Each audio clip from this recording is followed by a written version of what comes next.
Hi, this is a quick video about Surds from the Numeracy WJEC paper. Firstly, we're going to look at an ice cream shop. If you'd like to pause the video and have a read of the question, I'm going to go straight into answering it just to show you how I'd go about one of these questions. The first thing about this question is that we have a cone and we have half a hemisphere. Half a hemisphere is the same as a sphere that is being cut into a quarter. So what I'm going to do is get the volume of a cone and the volume of a sphere just to help me with this question. So I'd have taken it from the front of the paper. They are now on the screen for you.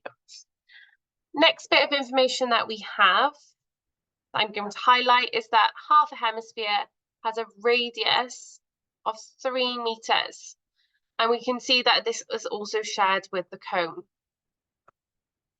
We also know the volume of half a cone is equal to the volume of half the hemisphere. First thing we want to do in an exam question like this is actually work out what the formulas we need. So if we've got the volume of a cone is a third, we're essentially halving that. And the same with the volume of the sphere, we're finding a quarter. So if you imagine your ball would have gone all the way around. Really bad drawing, but we're only looking at half of a half, so a quarter of it. First thing I'm going to do is just simplify these workings that I've got. So 4/3 times by a quarter, well, that's going to just leave me with 1/3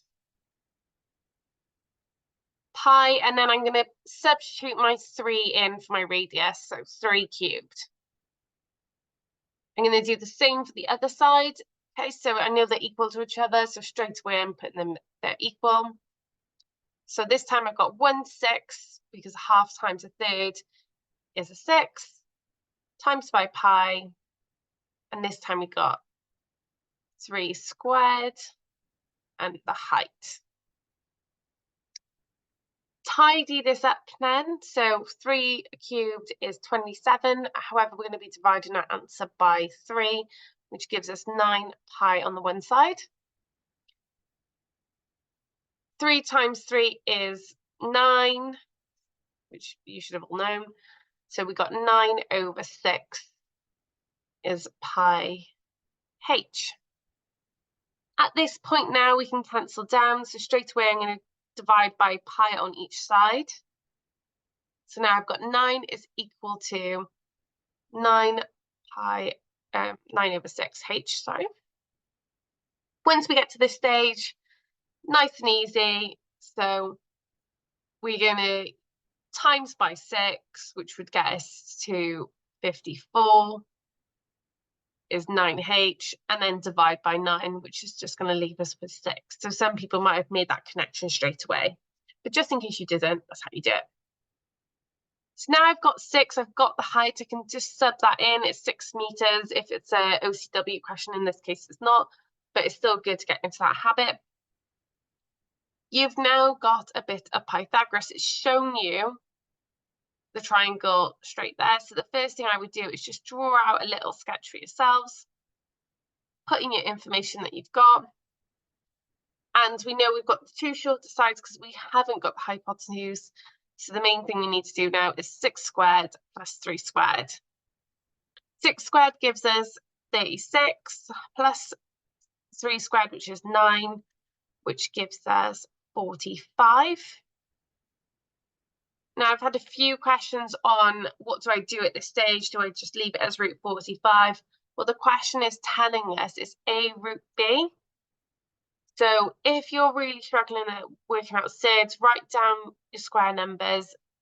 Doesn't have to be anything neat done, just around the side, and I just do up to where I can't go anymore, just in case. Here we go. Right, which one of these numbers goes into 45? Well, it's 9. So next step I do is 9 times what gives me 45? Well, it must be 9 times 5. That is the same as me saying the square root of 9, the square root of 5. Sorry, my 5s are looking like S's. It's quite hard to write on this thing. Once we're at that point, we can square root 9. That gives us 3.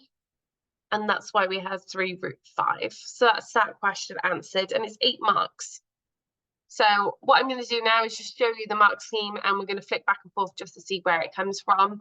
I'm going to change the colour of my pen just so you can see where my marks are coming from. So the first mark, B1, of noticing that basically we're subbing in and we got 1/6. So that's a B1 by there. So I can tick that, B1. And B1 for half the hemisphere. So I've actually got 2 marks straight away just from doing those 2 points. Now, saying that they're equal to each other, that's M1. So 3 marks covered there already, and I haven't had to do much maths at that point. The next mark was A1 for getting, so this is your answer mark, just so you understand where that comes from. Then noticing that it's Pythagoras, so that was your next mark, so you got M1 for that, so I can give myself M1. Again, I haven't actually had to do any working for that point, it just needed to show that sum. And then I've shown it was 45, I've gone straight to the square root. So that's fine, so that gives me A1.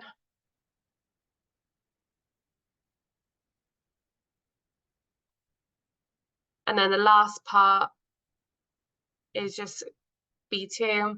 So if I found that 9 root 5 and I didn't do anything, I would have had B1. But because I've produced it, I've got B2 for that one. And that's it. That's how all the marks are done on that question. So I hope that's a little bit more of a help. We're going to look at one more question now. I've just quickly pulled up. I haven't done it yet, so we'll see how it goes. And that's the mark scheme we looked at. Okay, so we've got another sphere, which has told us, and it tells us the volume of the sphere is 128 pi millimeters cubed. Calculate the radius of the capsule. So again, I've written the volume of the sphere with this question. So the first thing I'm going to do is equal them to each other. So 128 pi is equal to 4/3 pi r cubed. I feel like this question won't be too bad. Straight away, I'm going to cancel out pi from each of them. So that leaves me with 128 is equal to 4/3 r cubed. And then we're going to divide by 4 and times by 3. So I'm going to divide by 4 first because my number's quite nice. So that will leave me with 32 is equal to 1/3 r cubed. So 6. 96 is r cubed. Now that means that I'm looking at a square root. And because we're cube rooting, we're looking at our cube roots in the center, which is kind of scary to focus on because we don't tend to work in cube roots much. So 1 times 1 is 1 is 1. 2 times 2 times 2 is 8. 3 times 3 times 3 is 27. 4 times 4 is 6 times 4 again is 64. And then we've gone past it then because 5 is 125. So looking at these numbers, which numbers goes into our scenario? Well, it has to be 8. So then if you think about my cube root, it's going to be 8 times what? Well, it's 8 times 12 gives us 96, and that's r cubed. A then is going to go outside because we can cube root 8, which gives us 2, which our answer has to have the little 3 there. That's just saying we've cube root and not square rooted, and 12 inside. And that's how we do that question. So that was a 4-mark question, so it wasn't too bad. So let's see if we can get the mark scheme up. So the first one we got, let me change my pen. So we got M1 for showing that they're equal to each other. So that's M1 right there. So another M1 for solving through. So I've done that already. So that's my workings by here. Radius is r cubed, so that gave me an A1. So even if I got stuck with the Surds question, that was only worth 1 mark. And then the last one, 1 mark by here. So it shows you that even if you get really stuck, you're still getting 3 marks and you're just rearranging. So that's that question done. Okay, I think we've got time to do one more.